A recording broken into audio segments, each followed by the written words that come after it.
हाय, आप सभी का स्वागत है लल्लन टॉप के शो धांसू आइडिया में। वही शो जिसमें हम बात करते हैं स्टार्टअप्स के बारे में, उनके सफर के बारे में, कहाँ से वो आया धांसू आइडिया जिससे उन्होंने एक इतनी बड़ी कंपनी खड़ी कर दी। और आज हमारे साथ इस एपिसोड में है एक हेल्थ टेक स्टार्टअप प्रैक्टो का यूज़ यूजुअली बहुत सारी उन चीज़ों के लिए करते हैं, जैसे अगर कभी तबीयत खराब हो जाती है, अगर हम बड़े शहर में हैं तो हमारे पास टाइम की कमी होती है कि हम डॉक्टर के पास कैसे जाएं, कहाँ से अच्छा डॉक्टर चुनें। छोटे शहर में हैं तो बहुत ज़्यादा डॉक्टर्स की अवेलेबिलिटी नहीं है, उन लोगों को चाहिए होता है कि अच्छे डॉक्टर्स तक हम जाएं कैसे। इन सारी तमाम चीज़ों को सॉल्व करने की कोशिश कर रही है प्रैक्टो। लेकिन सिर्फ यही नहीं, इसके अलावा भी बहुत सारे हमारे हेल्थ से रिलेटेड प्रॉब्लम्स को सॉल्व कर रहा है प्रैक्टो। आइए इसकी कहानी जानते हैं।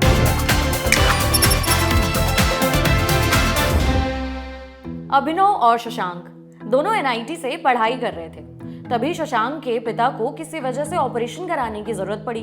शशांक ने सोचा कि एक सेकंड ओपिनियन भी ले ही लेना चाहिए। अमेरिका में उनके पहचान के एक डॉक्टर थे तो उन्होंने उनसे कंसल्ट किया। डॉक्टर ने कहा कि कुछ पुराने रिपोर्ट्स मेल कर दो, लेकिन इंडिया वाले डॉक्टर के पास रिपोर्ट्स मेल करने की कोई टेक्नोलॉजी ही नहीं थी और आखिर में रिपोर्ट्स नहीं भेजी जा सकी। इसी प्रॉब्लम से शशांक को आया प्रैक्टो शुरू करने का आइडिया। NIT के ही अपने एक दोस्त अभिनव के साथ मिलकर उन्होंने डॉक्टर्स को सॉफ्टवेयर सर्विस देने के लिए प्रैक्टो की शुरुआत की थी। और आज ये प्लेटफॉर्म अपॉइंटमेंट बुकिंग से लेकर online consultation, medicine, lab test के अलावा ढेरों सर्विसेज दे रहा है। अभिनव, बहुत बहुत स्वागत है आपका लल्लन टॉप में। कैसे हैं आप? बहुत ही बढ़िया। छोटी सी एक क्लिप देखी हमने जिसमें हम लोगों ने सफ़र के बारे में बात की। आपने 2008 में शुरू किया था। ये वो टाइम था जब पूरी दुनिया में फाइनेंशियल क्राइसिस वाला टाइम चल रहा था। उसके बावजूद तब से लेकर के अभी तक ये कंपनी सस्टेन कर रही है, बहुत अच्छा काम कर रही है। वो एक रैपअप आप बताएंगे तो कैसे आप एक्सप्लेन करेंगे प्रैक्टो के सफ़र को? हमने पहले 3 साल प्रैक्टो की जर्नी थी, सॉफ्टवेयर की जर्नी, जहां हमने स्टार्ट किया 0 पे और 2012 तक हमारे पास कुछ 10,000 डॉक्टर्स प्रैक्टो का सॉफ्टवेयर यूज़ कर रहे थे। जब हम उस नंबर के पास पहुँचे, वो 10,000 एक नंबर था जहाँ लगा कि अब हमारे पास स्केल है, हमारे पास इनफ डॉक्टर्स हैं जो हमारा प्रोडक्ट यूज़ कर रहे हैं। और फिर हमने डिसाइड किया कि अब टाइम आ गया है, हम पेशेंट्स के लिए कुछ बना सकते हैं, राइट। तो पेशेंट्स के लिए बनाने के लिए हमने देखा कि क्या प्रॉब्लम है, कहाँ से स्टार्ट करना चाहिए हमें। जो पहली प्रॉब्लम हमें रियलाइज़ हुई कि ज़्यादातर लोग उस वक्त, राइट, अगर आपको एक डॉक्टर की ज़रूरत है जो GP के बियॉन्ड है, राइट, आपको कोई स्पेशलिस्ट चाहिए, आपको कोई स्पेसिफिक हेल्थ प्रॉब्लम है, उस वक्त अब दुनिया काफ़ी आगे बढ़ गई है। बस उस वक्त आपके पास ना तो कहीं कोई जगह थी जहाँ आप जाके देख सकते थे ये डॉक्टर्स हैं मेरे नेबरहुड में, मेरे घर के पास, उनकी फ़ी इतनी है, उनका क्वालिफ़िकेशन इतना है, बाकी पेशेंट उनके बारे में क्या बात कर रहे हैं, वो कुछ भी नहीं था। तो हमने स्टार्ट वहाँ से किया। और जब हमने स्टार्ट किया तो हमें पता चला कि ऐसी कोई लिस्ट एग्जिस्ट नहीं करती देश में। तो हमारा पहला पार्ट था कि हम सड़क बाय सड़क एक एक शहर करने गए।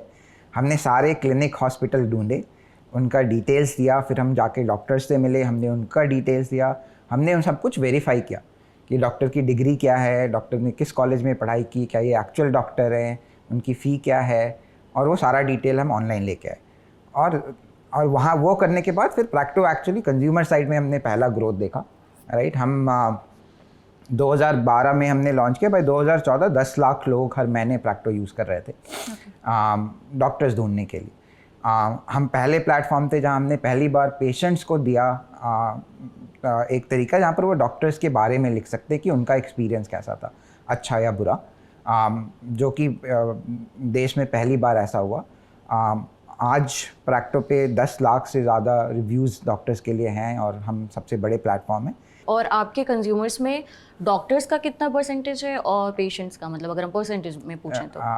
अगर आप रेवेन्यू की तरफ से देखें तो हमने जब स्टार्ट किया था तो वो मेजॉरिटी ऑफ इट डॉक्टर की तरफ से था, राइट। और पिछले 5 साल में वो एक्चुअली पूरी तरह से बदल गया है। तो आज एक्चुअली कंज्यूमर में भी 80% हमारा, 80% रेवेन्यू कंज्यूमर की तरफ से आता है, 20% हमारा डॉक्टर। और रेवेन्यू मॉडल क्या है, मतलब आप लोगों की कमाई कैसे होती है? तो हमारे एक्चुअली 2 मॉडल हैं।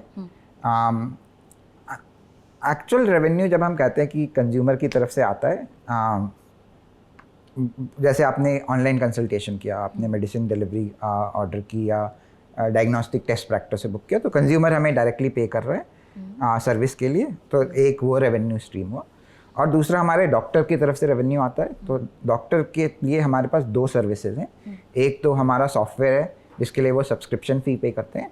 और दूसरा एक्चुअली हमारा सर्विस है जो डॉक्टर एक्चुअली यूज़ करता है अपनी रीच बढ़ाने के लिए, वो कैसे ज़्यादा से ज़्यादा पेशेंट तक पहुँचे।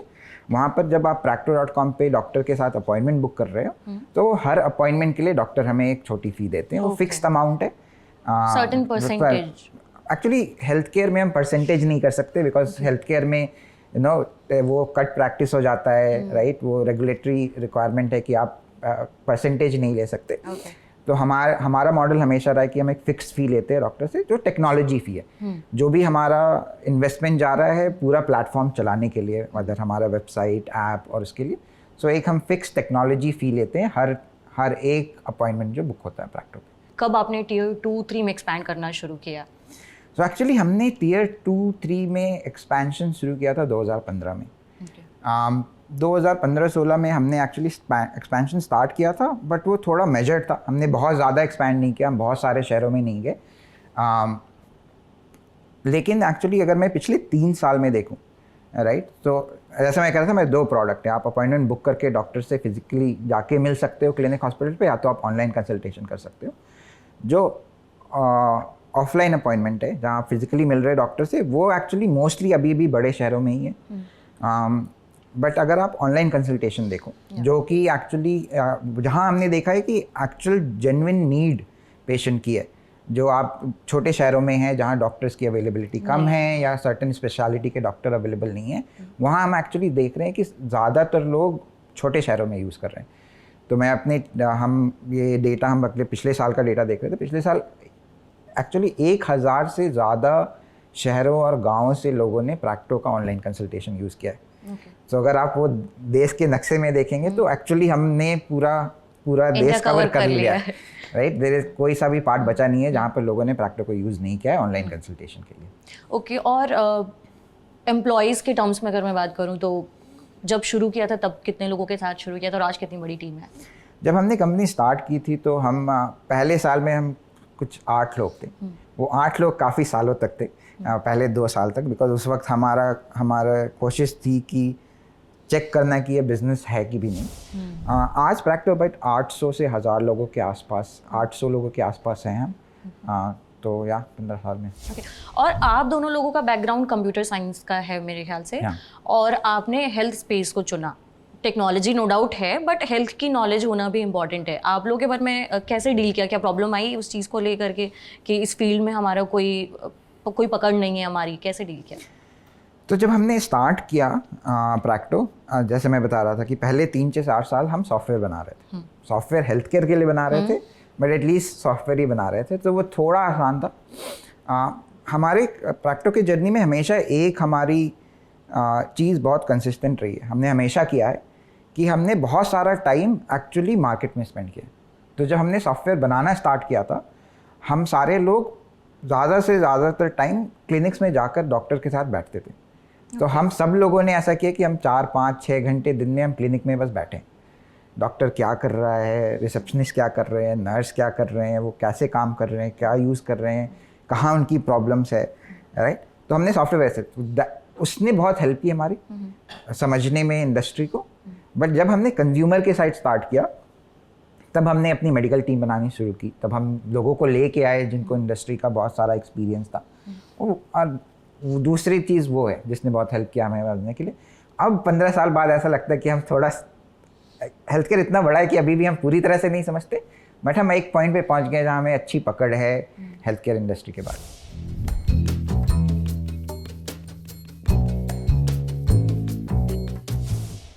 आज के टाइम में अगेन हर फील्ड में health take in health, her field ऐसी हो चुकी है जिसमें 10-12 और कंपनीज ऑलरेडी आ चुकी हैं। आप उस चीज़ को कैसे टैकल कर रहे हैं अभी? बेसिकली मैं बोलूँ तो यूएसपी आपकी क्या है कि जो आपको बाकियों से अलग बनाती है? तो हमारे लिए सबसे इम्पॉर्टेंट चीज़ जो हमने थोड़ी अलग की है बाकी कंपनीज से, कि हमने हमेशा स्टार्टिंग पॉइंट हमारी डॉक्टर रहा है।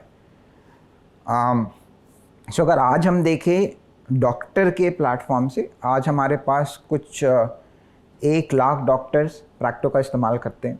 हमारे पास कुछ 80,000 क्लिनिक्स और हॉस्पिटल्स जो प्रैक्टो का इस्तेमाल करते हैं। सो वो एक्चुअली हमारा सबसे बड़ा डिफरेंशिएशन है कि हमारा जो जो हमारे पास पार्टनर्स हैं डॉक्टर्स और क्लिनिक्स और हॉस्पिटल में, वो सबसे बड़ा है, 10 गुने से ज़्यादा नेक्स्ट कंपटीशन से। तो वो हमारा कोर रहा है, और क्योंकि वो हमारा कोर रहा है, हम बाकी जगह पे भी एक्चुअली चीज़ें कर सकते हैं, बिकॉज वो स्टार्टिंग पॉइंट है। अब डॉक्टर के पास गए, डॉक्टर ने आपको प्रिस्क्रिप्शन दिया, आपको मेडिसिन चाहिए, तब हम मेडिसिन डिलीवर कर सकते हैं आप।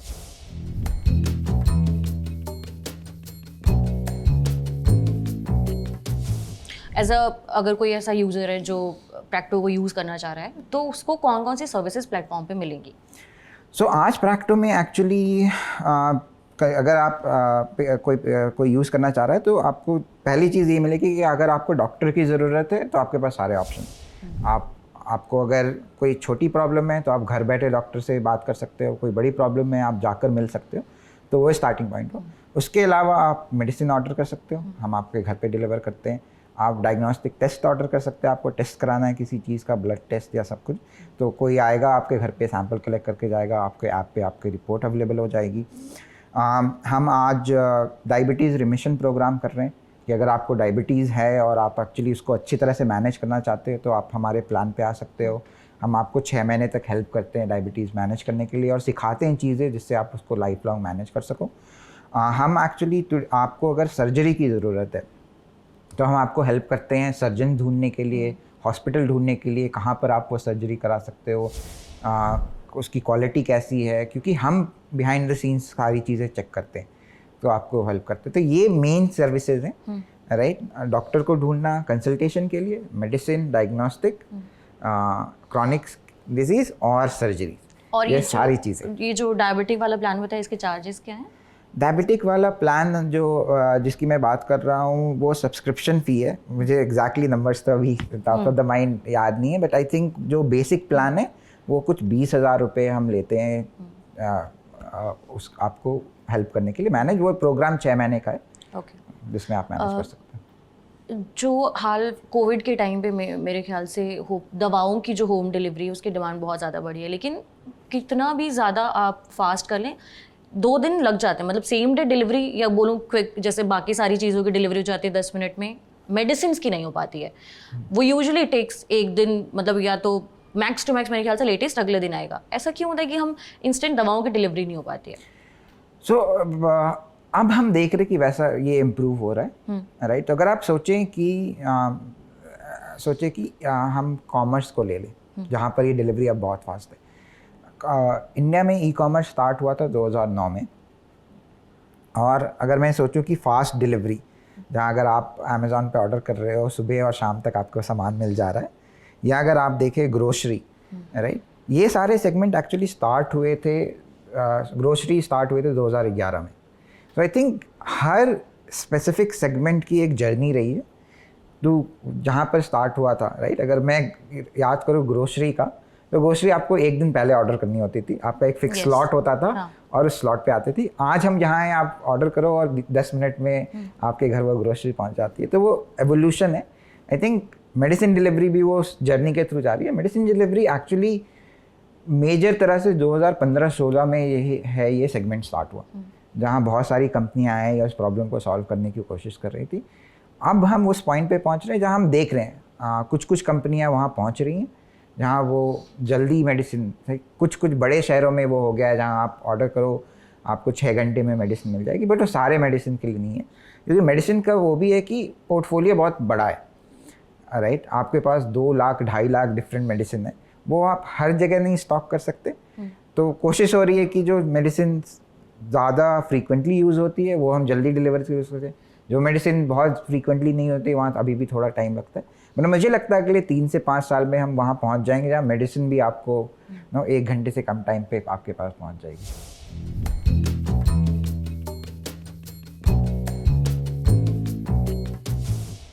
आप लोगों के बीच में, आपके और शशांक के बीच में ओनरशिप का पैटर्न कैसा है?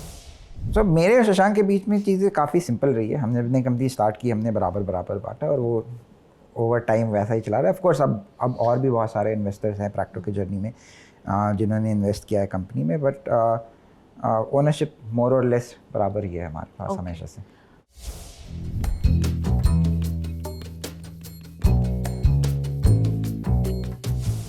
आपने इन्वेस्टर्स की बात की, बहुत ही टेम्पटिंग आइडिया लगा होगा उस टाइम जब आप लोगों ने शुरू किया था इन्वेस्टर्स के लिए। कौन कौन इन्वेस्टर्स हैं, कैसे, कितनी फंडिंग आपने रेज की है अभी तक? तो हमारे इन्वेस्टर्स ग्रुप में काफ़ी सारे हैं, बट जो इन्वेस्टर जिन्होंने ज़्यादा टाइम स्पेंड किया है कंपनी के साथ, सो ऑफ कोर्स सिक्वोया कैपिटल, विच जिनका नाम अब बदल के पीक 15 हो गया है क्योंकि उन्होंने नाम चेंज कर लिया।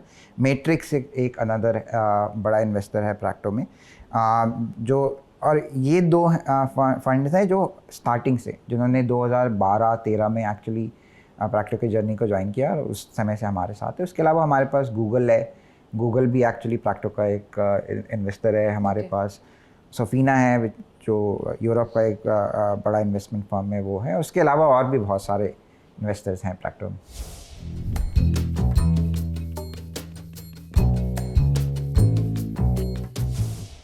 प्रॉफिट, रेवेन्यू के नंबर्स अगर आप बताना चाहें तो। सो रेवेन्यू के बारे में थोड़ा बात कर सकते हैं क्योंकि हमने इसके बारे में रिसेंटली बात किया था। एक्चुअली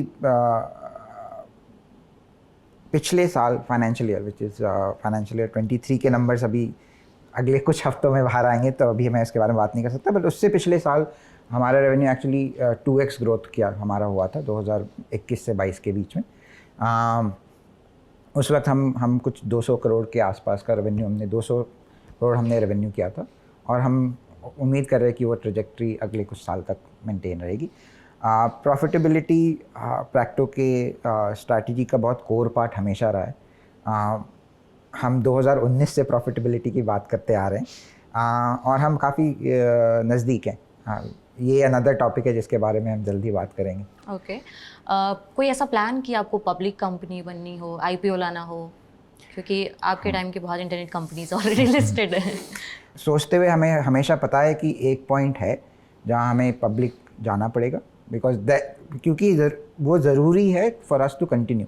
ये हमें ज़रूरी है कि अगर हम ये अगले 15 साल और 30 साल और ये कंपनी को बनाना चाहते हैं, तो आईपीओ और पब्लिक जाना एक इम्पॉर्टेंट माइलस्टोन है फॉर हमारे लिए कंपनी को बनाते रहना। अभी हमारे पास कोई फिक्स टाइमलाइन नहीं है कि हम कब सोच रहे हैं, माइंड में है कि ये है माइंड में कि अगले कुछ सालों में हम डेफिनेटली कोशिश करेंगे कि हम पब्लिक मार्केट्स में जा सकें। ऐसा कौन सा मिथ या फिर मिसकंसेप्शन है जो आपको लगता है पेशेंट्स के मन में है डॉक्टर्स को लेकर के? यूजुअली हम लोग बोलते हैं कि उसने ठीक से चेकिंग या हम गए और 2 मिनट में उसने तुरंत से दवाइयाँ लिख करके भेज दी, क्योंकि आप लोगों ने बहुत लंबा टाइम बिताया डॉक्टर्स के साथ, बहुत बड़ा नेटवर्क है। कोई ऐसी प्रॉब्लम जो आपको लगता हो कि ये फेस कर रहे हैं डॉक्टर, जो पेशेंट्स शायद नहीं समझ रहे हैं? अगर आप बाकी कंट्रीज से कंपेयर करो, Indian doctors number of patient जो वो देखते हैं दिन के, वो बहुत ज़्यादा है। सो उनकी ट्यूनिंग की कौन सी प्रॉब्लम कहाँ है वो बहुत बेटर है। अगर मैं डायग्नोसिस के हिसाब से देखूँ तो इंडियन डॉक्टर्स वो जनरली काफ़ी फास्ट डिसीजन ले पाते हैं, क्योंकि there is a common pattern. अगर मैं दिन के 5 पेशेंट देख रहा हूँ या मैं दिन के 50 पेशेंट देख रहा हूँ, तो डॉक्टर दिन के 50 पेशेंट देख रहा है, उनके लिए वो काफ़ी आसान हो जाता है। लेकिन पेशेंट्स के लिए मैं समझना थोड़ा मुश्किल होता है कि यार आपने ये 30 सेकंड में कैसे कर लिया। और हेल्थ केयर एक्चुअली जो इम्पॉर्टेंट चीज़ है जो बहुत लोग नहीं समझते, हेल्थ केयर एक्चुअली डायग्नोसिस एक प्रोसेस है।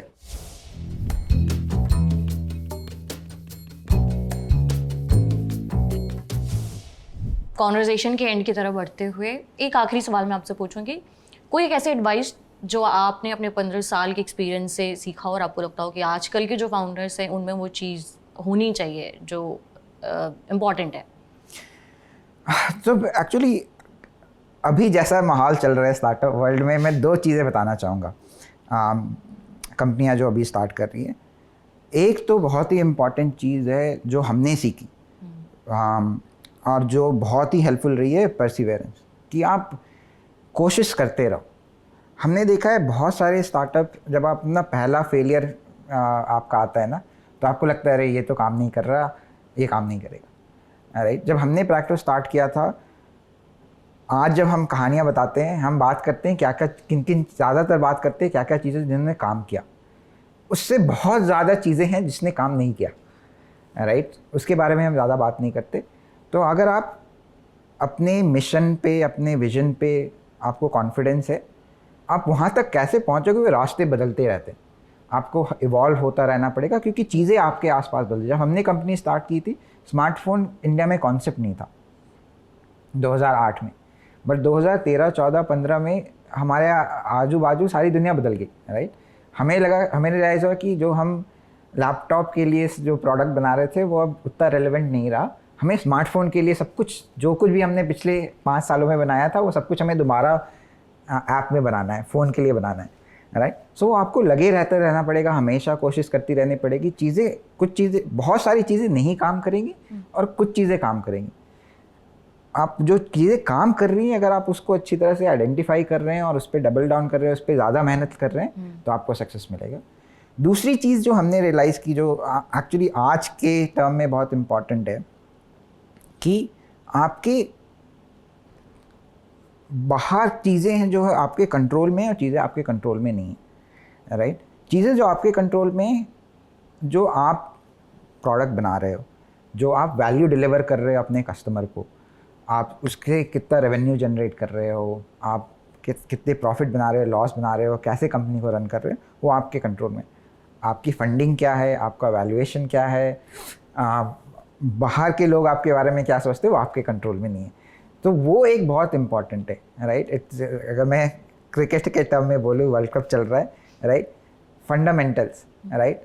कभी अच्छी बैटिंग पिच मिलती है, कभी आपको बहुत सारी पिच मिलती है जहाँ पर बॉल बहुत बाउंस हो रहा है, स्विंग हो रहा है, राइट। वो चीज़ें बदलती रहेंगी। अगर आपका फंडामेंटल्स आपके बिजनेस का सही है, तो आप एक्चुअली वो नेविगेट अच्छे से कर पाओगे। वो हम अक्सर भूल जाते हैं बाकी चीज़ों के चकाचौंध में, तो वो बहुत ज़रूरी है लोगों के लिए। थैंक यू सो मच अभिनव, हमारे साथ प्रैक्टो का 15 साल का सफ़र शेयर करने के लिए, बहुत सारी चीज़ों के बारे में बताने के लिए, हेल्थ से रिलेटेड, पेशेंट से रिलेटेड, डॉक्टर्स से रिलेटेड। तो आज का एपिसोड हम यहीं पर ख़त्म करते हैं। उम्मीद करते हैं कि आपको प्रैक्टो से जुड़ी हुई ये सारी अंदर की डिटेल्स बहुत अच्छी लगी होंगी, बहुत इंटरेस्टिंग लगी होंगी। और अगर आपके जहन में या फिर आपके दिमाग में कोई ऐसा स्टार्टअप है जिसके बारे में आप हमसे शो में सुनना चाहते हैं, तो नीचे एक ईमेल एड्रेस मिलेगा, उस पर आप हमें ज़रूर अपनी राय शेयर करें। और ये एपिसोड कैसा लगा ये भी ज़रूर बताएं कमेंट बॉक्स में। तब तक अपना ख्याल रखें, शुक्रिया।